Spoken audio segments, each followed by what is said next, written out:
Welcome to Community Partners Interview, where we explore organizations, opportunities, and resources that look to make a change in our daily lives. I'm your host, Steuart McCoy, and you're listening to Voice for Ability Radio. All abilities, all the time. Today I'm joined by Emily Hurd, the Regional Director for Saskabilities. Saskabilities supports people experiencing disability with programs and services to enhance their lives. They work together to build inclusive communities for people of all abilities. They treat people with respect, honesty, and compassion. Their programs and services are goal-oriented and accountable. They value teamwork, excellence, and innovation. Thank you for joining us today, Emily. Hi, thank you so much for having me, and thank you for such a thorough introduction. I appreciate it. No problem there. To start off, though, can you tell us a bit about yourself and what inspired you to work with Saskabilities and why work with individuals with disabilities? Yeah, thanks for the question. So, yes, my name is Emily Hurd, and I'm the Regional Director of Saskabilities here in Saskatoon. So, I'm part of Saskabilities leadership team. We have offices and programs and services across the province, but I oversee all the programs and services here in Saskatoon. I also have a colleague who oversees our rehabilitation efforts here in Saskatoon. And I oversee Camp Easter Seal, which is located on Little Lake, Manitou, just out by Watrous in Saskatchewan. It's Saskatchewan's only totally accessible overnight camp for children, youth, and adults experiencing disability. And I've been with Saskabilities about 13 years.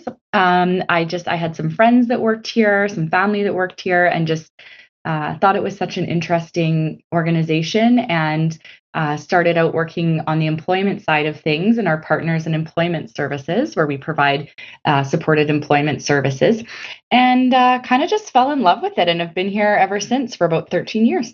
Wow, good. That's good. 13 years, that's a long time, eh? Totally. While doing some research, I saw that you had a couple programs on your website. Can you tell us a bit more of the different programs you have to offer? Yes, for sure. So we have kind of three main program areas. We provide rehabilitation services across the province. So that would be a really wide range of things. Everything from, we run an accessible parking program so people can get accessible parking placards and park closer to buildings. We have orthopedic services. We have special needs equipment services. So those are all things like if you needed a pole next to your bed to help you get out of bed, or you need a raised toilet seat. We do prosthesis. So we do everything from artificial limbs to bracing for people. We provide wheelchairs to people, walkers, all kinds of mobility aids. Then we have employment programs. So we help people that both have barriers to employment. So that could be anything from transportation to being new to the city, to having a substance misuse disorder, or people who are experiencing disability. And we help them to find and maintain employment, paid community employment. So that's another one of our service areas. And then the third one are recreational services. So we do everything from Camp Easter Seal, which I mentioned. We run day camps for children and youth experiencing disability. We run programming for people with survivors of acquired brain injuries, ABI, and then we provide day programming for individuals who are adults who choose to spend their day with us Monday to Friday doing activities of their choosing. Under that kind of stream of services, we also operate residential services, so housing supports. We have 2 group homes, and we provide supported independent living services. So if someone's living independently or with a friend or a family member or a partner, but maybe just needs a few hours of support each week to help around the house or do some tasks, we provide that as well. So we're a big organization. This year we're celebrating our 75th anniversary, and we serve about 50,000 people across the province every year, very proudly. Oh, that is a lot of programs. Yeah. Wow. And you can learn, that's a lot of stuff, but at www.saskabilities.ca, you can see more about all of those things. Okay, fair enough. Okay. Jumping ahead though, like I saw also on your website something about what is the supported employment all about? I know you mentioned earlier a little bit about it. Mm-hmm. Yeah, so we have buildings across the province: Saskatoon, Regina, Swift Current, Yorkton, and Moose Jaw, where we work with both employers and employees. So sometimes employers come to us and say, hey, we have a a burger joint that we're looking for staff in, and we want to have an inclusive workforce. So can you help find us some employees? Other times, very frequently, we have people come and book appointments with us. It's free of charge. We're open to the public and those experiencing barriers to employment or disabilities. And they'll come and say, maybe they've never had a job, or maybe they've had a job for 30 years and it's been great, but there's been a change to their circumstances, a change to their abilities, and they're looking for something new. So we help people all the way from helping them decide what they want to do, helping them prepare their resume, their cover letter, practice their interview skills. We can support people through the interview process if they'd like. We can help make job matches. And then once someone has found employment, we can provide, if they're interested, job coaching services where we can go in and help them learn the job. And then we have supported people for 5, 10, 15, 20, 30 years on an ongoing basis where we're maybe just checking in once a month, once every few months to make sure things are still going well in that employment and that we can help along the way. Okay, good. And what is the independent living about? Yeah, so that's pretty new to Saskabilities and something we're really proud of. So we're seeing people who they need some support in their residential or their housing kind of dimension of their life, but they don't need to be living with a caregiver or someone 24 hours a day.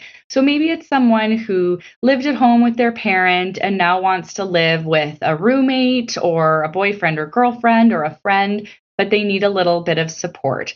So we're able to go, obviously with that person's permission, go into their home and work with them on their goals. So for instance, maybe someone says to us, I'm doing really well with the cleaning and the keeping my life organized, all my appointments, but I'm finding that cooking isn't something I really did when I lived at home or whatever. So we would help that person learn to meal plan, learn to budget for their food. We could cook some kind of batch meals so that rather than having to cook every single day, they can kind of heat a few things up from the freezer a few times a week. So with supported independent living, like all of our programs, it's really client centered and designed around what the individual needs. So there's no kind of one specific program. We get to know the person and their goals and their aspirations, and we try to help them out with whatever they need with the goal of building increased independence. Okay, good to hear.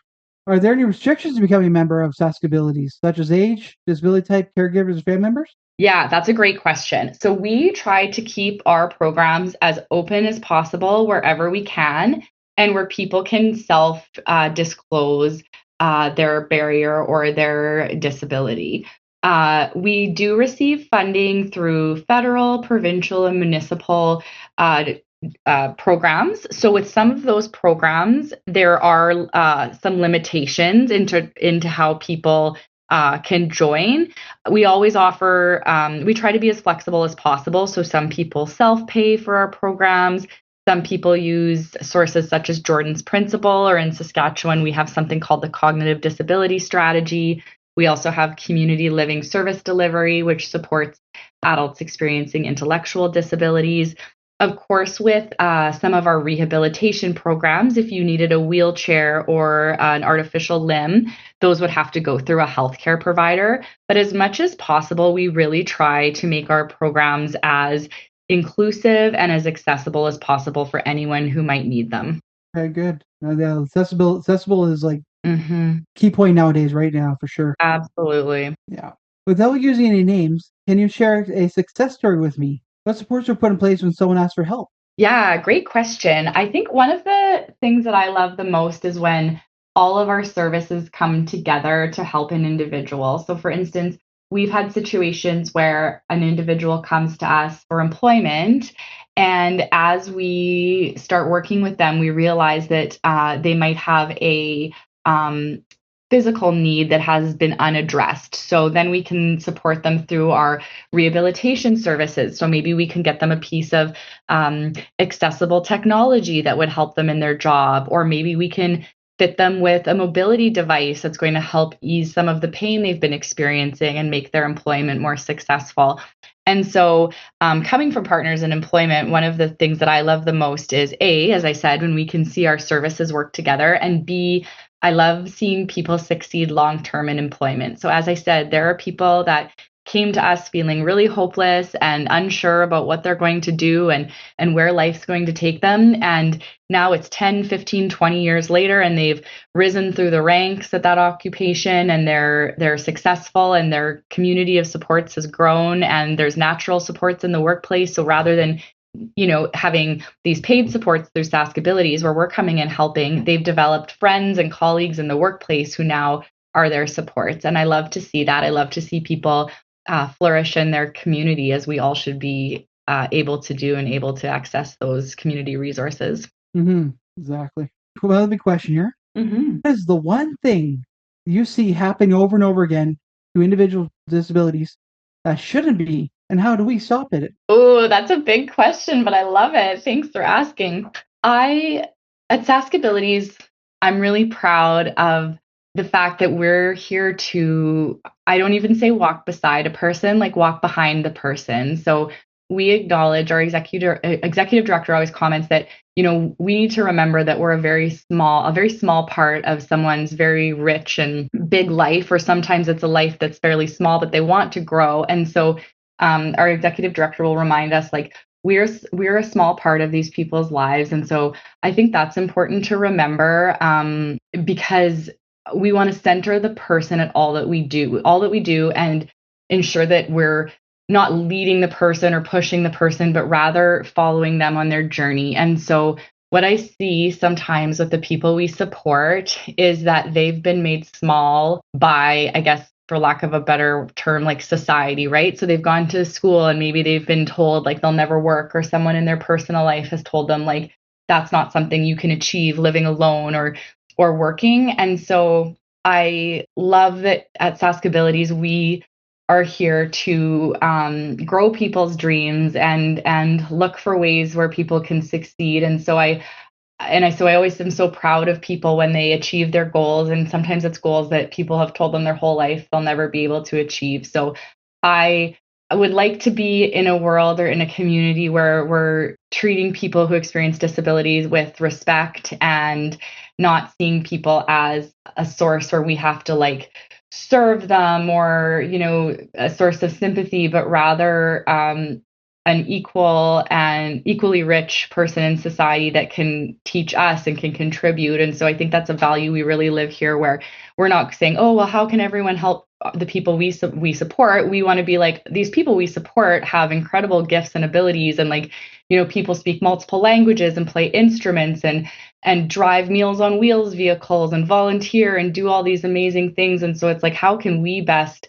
as people experiencing disability, serve our community? So I just think that we need to give more respect and opportunity to people experiencing disability. Totally agree. Totally agree. And I know you mentioned earlier, so the 75th anniversary. Are there any events that are happening during the anniversary time? Yeah, thank you for asking. So if you go to our website, you can get direct. So saskabilities.ca, there's a whole page on our 75th. We have a number of videos that we're really, really proud of that highlight the work that we do across the province. You can learn about our history. We have a huge slideshow with some beautiful photos over 75 years. We have kind of like a little trivia fun fact section. We have a big conference coming up that we are really, really excited for. It's happening in September 5th and 6th in Regina. And we have some incredible speakers. We have Dr. Temple Grandin coming to speak, as well as Madison Tevlin. She's been an actress in all sorts of movies, including Champions. And so the conference is going to be a great opportunity to learn more about inclusive communities, everything from transitioning services from childhood to adulthood, to financial supports, to innovative housing models, all kinds of things. So we've had a lot of parties and events throughout the year. We have a few more coming up, and I would encourage you to check out our website to learn more. Cool. Speaking of those other events, so can you elaborate on that? Yeah, so this summer we had a number of barbecues in association with National Accessibility Week, which is a federal government week where they recognize the importance of accessibility and all the work we have to do. So Saskabilities is really proud to have very inclusive and accessible spaces. So we had some tours of those. We had a free barbecue for everyone, had some fun events, some games, some dunk tanks. We had those across the province. We had a big celebration at Camp Easter Seal this summer where we did tours and showed some new things we were doing out there. Had about 150 people out there, which was really fun. We buried a time capsule this summer that we're going to open at our 100th anniversary in 10 years. And then we had another big celebration at our annual general meeting in April, where we celebrated 75 years of achievements. Saskabilities started out as a grassroots organization where families came together in 1950 and wanted better for their children experiencing disability. And we continue to be a very grassroots organization that are here to learn from individuals experiencing disabilities and their families and be guided by that. So we're very proud. Awesome. Going back a little bit, though, I know I asked this question in a similar way earlier. Mm-hmm. But if someone become a member or volunteer with Saskabilities, what does the process look like? Yes, great question. And I think, that's an area that I think can be confusing. There's many organizations, there's many acronyms, it can be overwhelming. And we hear that from people. So at Saskabilities, we really do try to make the process as easy as possible. We have a very clear website that's accessible, has lots of accessibility features, that has all the phone numbers and emails for all of our locations. So Saskatoon, Regina, Moose Jaw, Swift Current, Yorkton. And so people can really easily see where they need to call. You can call our main number, which is 306-374-4448, and your call can be directed to the right person. To volunteer, we have a volunteer section on our website, and we're always very grateful for volunteers. And so there's all sorts of ways to contact us, email and phone being kind of the main ones, but you're also welcome to just walk on into one of our branches and we can help you that way as well. Awesome. Yeah, like volunteers are hard. Even like they're wanting to work, like a lot of organizations want a lot of volunteers lately, especially summertime, right? With all the events and everything, right? They all plan and stuff. And yeah, volunteers are huge. Super grateful for them, and definitely couldn't do the work we do without them. Exactly. And what is one thing everyone needs to know about Saskabilities? Oh, great question. I would say that Saskabilities, and you kind of spoke to our values at the start. Like, we treat people with respect and honesty and compassion. And I want anyone who comes here and engages with our service to leave feeling like they were treated that way and that we were able to provide them with a service or a program or an opportunity that enriched their life in some way. I think we're a very non-judgmental organization. We're here to support people in the way that they want to be supported, not in the way that we think they should be supported. And so I just want people to know that if you think that there is a way that you can work with Saskabilities to enhance your life in some way, we would love to do so. Yeah, that'd be awesome. And then if listeners, I know I mentioned earlier the website, but if listeners are looking for more information, how can they reach out to your organization? Yeah, great question. So yes, they can go on our website, saskabilities.ca. There's a contact page. People can contact me directly. My email address is ehurd@saskabilities.ca, which is EHURD@saskabilities.ca, and we'd be happy to help the person navigate what it is they're looking for. Okay, and is there more? Is there another way like social media? Yeah. Oh, great question. Can you tell I'm not super social media savvy? We have many Facebook pages. If you go to if you just search Saskabilities on Facebook, you will see a number of sites. Same with YouTube. If you search Saskabilities on YouTube, we have a number of videos there as well. And we have an Instagram account as well. And again, you can just search for Saskabilities. Cool. And, well, it's great to have you today. It's been a pleasure. Thank you. I really appreciate all of your thoughtful questions. And, it's a privilege for me to get to work at Saskabilities and to talk about Saskabilities. And I appreciate that you wanted to learn more about us. It means a lot to us. Awesome. And everyone, this has been a Community Partners interview. Until next time, see y'all later.